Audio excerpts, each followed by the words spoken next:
combattre spirituellement. Tout ce que tu auras dans la chair, il faut vraiment le vaincre dans l'esprit. Et après, dans la chair, tu le verras manifester. Voilà pourquoi nous avons dit, on ne construit pas les tabernacles en commençant par les parvis. Non. Dieu, quand il a commencé avec Adam, il a commencé à faire la chair, il a fait l'esprit, il a fait l'âme, Adam est tombé. Maintenant, pour construire les tabernacles, on a commencé à construire les lieux très saints, les lieux saints et les parvis. C'est-à-dire, Dieu a commencé à construire en reculant. Mais avec Adam, Dieu a avancé, mais avec le deuxième Adam, Dieu a reculé. Que le Seigneur bénisse. Voilà pourquoi aujourd'hui, l'homme doit être recréé de nouveau en toi. Et la seconde création, Dieu commence vraiment à construire ton âme. Ok. Parce que l'âme ne se nourrit pas de cette nourriture que nous sommes en train de manger. Mais l'âme, sa nourriture, c'est la parole. Or, l'âme qui se nourrit de la parole, elle a l'expiation du péché. Parce que la parole que nous prêchons, c'est le sang. Donc, si le sang est versé dans l'âme, l'âme, c'est le prospiciatoire. Là, directement, la prospérité doit commencer à t'accompagner. Comment il faut se demander des questions? Les gens réussissent avec les mêmes capacités que toi, tu as, mais arrivé dans les lieux où toi, tu as plus de capacités, ces gens, tu échoues. Tu crois que c'est un problème de la chair? Non. Parce que si c'était dans la chair, tu es intelligent. Tu es aussi comme eux. Mais c'est un problème intérieur. Si ton intérieur commence déjà à gagner quelque chose, ton extérieur aussi doit se réjouir de ce que tu as reçu. Que le Seigneur bénisse. C'est pour dire seulement que si l'habit que nous avons vêtu aujourd'hui, c'est la justification. Dans d'autres termes, l'essence, c'est un vêtement où nous sommes revêtus. C'est-à-dire, aujourd'hui, c'est le sang de Christ qui a caché notre faiblesse. Tu ne peux pas voir ma faiblesse parce que ma faiblesse est cachée en Christ. En dehors de Christ, en dehors de ce vêtement, je suis qu'un faible. Je ne peux pas aller de l'avant et je ne peux pas combattre aucune force. Vous savez, jusqu'aujourd'hui, ce qui arrive en Israël doit vous servir comme leçon. Jusqu'aujourd'hui, partout où Israël part, il est mal à l'aise. Dans le monde entier. Dans le monde entier, partout où il y a un Israélite, il n'est pas à l'aise. Un enfant de Dieu qui a Christ, qui a revêtu Christ, quand il est dans le monde, il ne peut pas être à l'aise. Il doit être tous les jours en position de combat et en se méfiant de tout le monde. Parce qu'un Israélite, partout où il vit, il se méfie de tout le monde.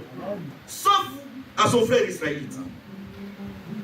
Quand il regarde, tu n'es pas juif, il te regarde, non, même si tu lui donnes n'importe quelle courtoisie, comme tu n'es pas juif, il n'a pas confiance en toi.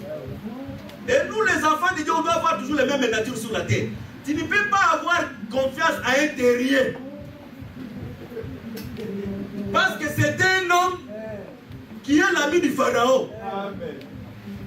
Tu dois avoir, voilà pourquoi Paul a dit, s'il faut avoir confiance, c'est avec mon frère dans la foi. Amen. Un terrien, il peut t'acclamer aujourd'hui, mais demain comme un terrien. Un terrien, il peut dire que si on est ensemble, vous savez, un terrien, il est très compliqué. Vous savez, quand, exemple, on fait quelque chose, il faut être Jésus pour accepter seul de mourir pour une seule personne. Pour toute l'humanité, il faut être Jésus. Mais sinon, un terrien, quand on l'arrête, il est seul en prison, il est triste. Mais quand il voit une deuxième personne, il vient et dit, je suis pas seul. Quand il voit encore une troisième personne, nous ne sommes pas seuls. Donc, un terrien conjugue le mal toujours au pluriel. Un terrien n'aime pas que le mal lui arrive lui seul. Non. D'ailleurs, c'est lui aussi là-dedans. Lui aussi. Mais celle qui pouvait accepter que le mal lui arrive, c'est le Seigneur Jésus-Christ. Voilà pourquoi, pour avoir confiance, il faut avoir ce pourcentage de confiance à Dieu et à sa parole. Même moi qui vous prêche ici, je suis un terrien. Quand tu es avec moi, regarde si ton frère Jésus est à moi. Si ton frère Jésus est à moi, il ait confiance en moi. Si tu trouves que ton frère Jésus n'est pas à moi, prends-moi comme étant un terrien, un citoyen, fils d'Adam, qui peut te trahir dans n'importe quel moment. Quand tu places toute ta confiance chez les hommes, tu seras déçu. Parce que l'homme en lui, même s'il écoute l'évangile, c'est seulement le vêtement de l'évangile qui couvre sa faiblesse. Mais si on enlève ce vêtement, tu verra comment les hommes sont faits. Imaginez un moment, on prend les lions et l'agneau, on les fait sortir de l'âge. L'agneau va répéter. Mais s'ils sont dans l'âge, l'agneau, quand il voit Noé dans l'âge, il dit, ici je suis tranquille. Les lions, il peut tout faire. Mais ici, il ne peut rien me faire. C'est-à-dire, dans le Seigneur, l'âge a couvert la nature de plusieurs. Beaucoup au milieu de nous, ce sont des bêtes féroces. Les bêtes féroces, c'est un animal qui mange d'autres animaux. Parce qu'il y a des poissons qui mangent d'autres poissons. Il y a des humains qui mangent d'autres humains. Quand il les laisse avec l'autre humain, il les mange. Mais pourquoi il ne mange pas? Parce que la rage, notre mauvaise nature, le vêtement que le sang que nous avons revêti, il nous a couverts. Voilà pourquoi Dieu a fait de nous des colonnes. Non, c'est parce qu'on a fait des efforts, c'est parce que Dieu nous a justifiés par le sang. Tu ne peux pas être un enfant de ça pour être justifié. Et maintenant, quand tu es justifié, tu dois revêtir l'habit blanc qui est les œuvres. Et les œuvres, ce n'est pas spirituel. Maintenant, on quitte maintenant la nature de la spiritualité, on va maintenant dans la nature visuelle comme ça. On doit voir les œuvres des enfants de Dieu en toi. On doit voir en toi la crainte de Dieu. On doit voir en toi la sanctification. La sanctification est une éducation physique, oui ou non. Et c'est aussi oui, c'est aussi non.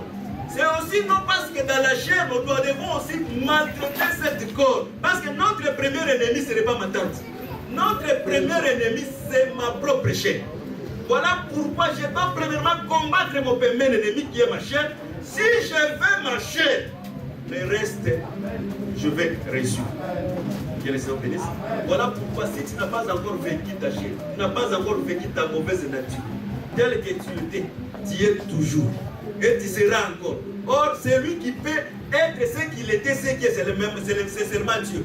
Nous, quand nous venons dans l'église, nous venons afin que notre mauvaise vie, quand on se lave dans l'équipe de reins, c'est afin que les saletés restent dans l'équipe de reins.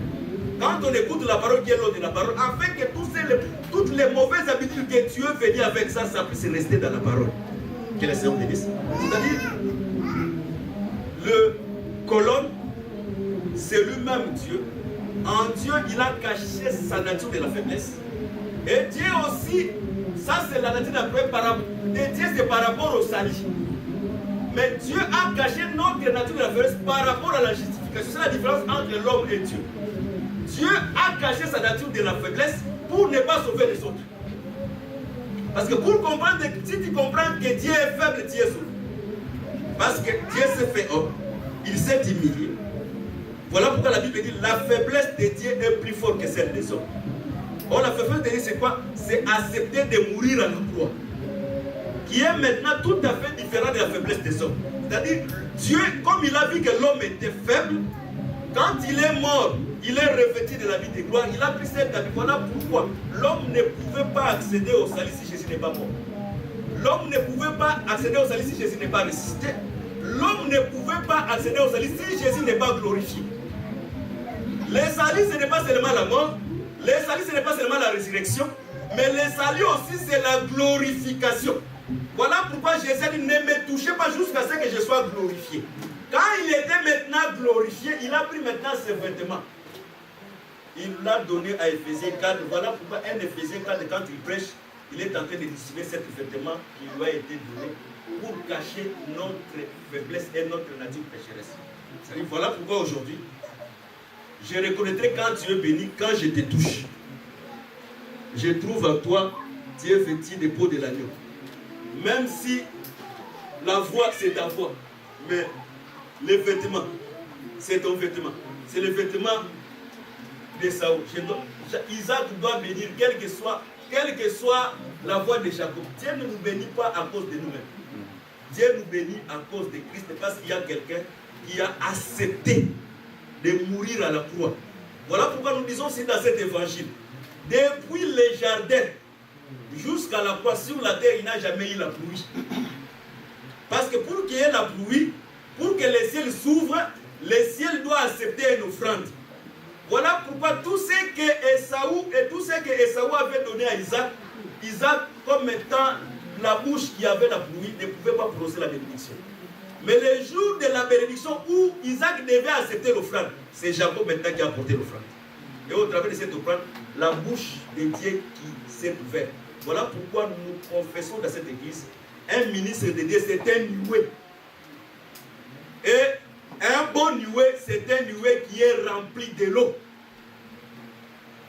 Mais je te dis, il y a aussi des nuées sans eau. Voilà pourquoi tu verras, quand Élie a vu la pomme de main, il a dit ça, c'est une grande pluie. Aujourd'hui, la pluie, c'est la pomme de main. La pluie, c'est le ministère de la parole. Là où il y a le ministère de la parole, il y a la pluie de la bénédiction. Parce que la pluie ne peut pas descendre sur la terre sans arroser, féconder la terre et donner la nourriture aux gens qui veulent manger.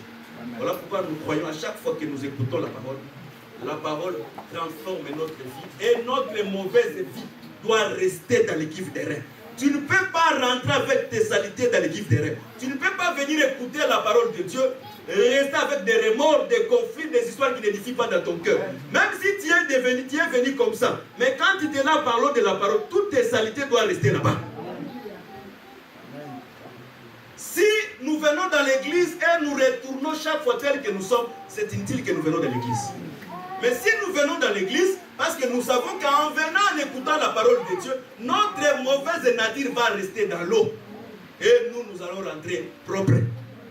Et quand nous sommes propres, c'est à ce moment Dieu étend sa main dans notre vie. Parce que la Bible dit, la main de Dieu n'est pas courte. Mais c'est nos péchés qui nous éloignent de Dieu. C'est-à-dire, c'est lui, un pécheur, il est éloigné, la main de Dieu est éloignée de lui. Mais quand sa nature reste ici, voilà pourquoi nous croyons la vraie bénédiction qui est collective, c'est des paroles que nous écoutons. Quand tu écoutes la parole et que cette parole trouve la foi en toi, il te servira la bénédiction. Mais l'homme aussi, l'homme en soi comme ça, sans les vêtements, il est faible. Les gens peuvent te voir que tu es un homme de fait parce que Dieu a caché ta faiblesse. C'est que tel que nous sommes, nous remercions Dieu aussi. Au travers le monde, Dieu aussi cache. Vous savez, tel que nous sommes, personne ne peut te dire qu'il est saint. Non. Parce que même dans notre manière de penser, nous péchons. Les seuls qui peuvent voir ce que nous pensons, c'est Dieu. Bien qu'il nous voit, mais il ne dévoile pas ce qui se trouve dans nos pensées. C'est-à-dire Dieu cache notre faiblesse au travers des péchés. Mais nous ne disons pas que les gens puissent demeurer faibles. Quand Dieu cache notre faiblesse, il nous donne les vêtements qui est les œuvres, afin que nous puissions pratiquer. C'est en pratiquant que nous savons que celui-ci, il est sauvé. On ne peut pas être sauvé dans la prophétie. On est sauvé dans la doctrine. Parce que les colonnes, les mérarites, doivent les transporter jusqu'à Cana. C'est ce qu'on a dit le jeudi, je termine par là. Nous avons dit jeudi que malgré la colonne de feu, qui est la prophétie, malgré la colonne de nuée, qui est la révélation, malgré la connaissance qui est la marche, dans leur sac, ils avaient les os de Joseph et les colonnes du tabernacle. Ils doivent marcher avec ça jusqu'à Cana. C'est-à-dire, malgré que tu prêches la révélation, la doctrine est avec toi. Même la nuit, il y a la doctrine. Même les jours, il y a la doctrine. Même dans la connaissance, il y a la doctrine. Il faut que toutes les 4 mesures de la parole soient égaux dans ta vie. Mais d'autres personnes, si on les met dans la révélation, il est bien. Dans la révélation, ils vont très bien. Dans la connaissance, il est un peu bien. Mais dans la doctrine, comment tu marches, là où tu vis, comment tu te promènes, nous verrons que beaucoup de gens qui sont ennemis de la parole. Voilà pourquoi, si nous écoutons la parole, Dieu, quand il cache notre faiblesse, il nous donne le vêtement qui est les œuvres, afin qu'au travers les œuvres, que les gens puissent voir Christ au travers de nous. Que le Seigneur vous bénisse. On se limite ici. Que Dieu vous bénisse. Nous voulons prier.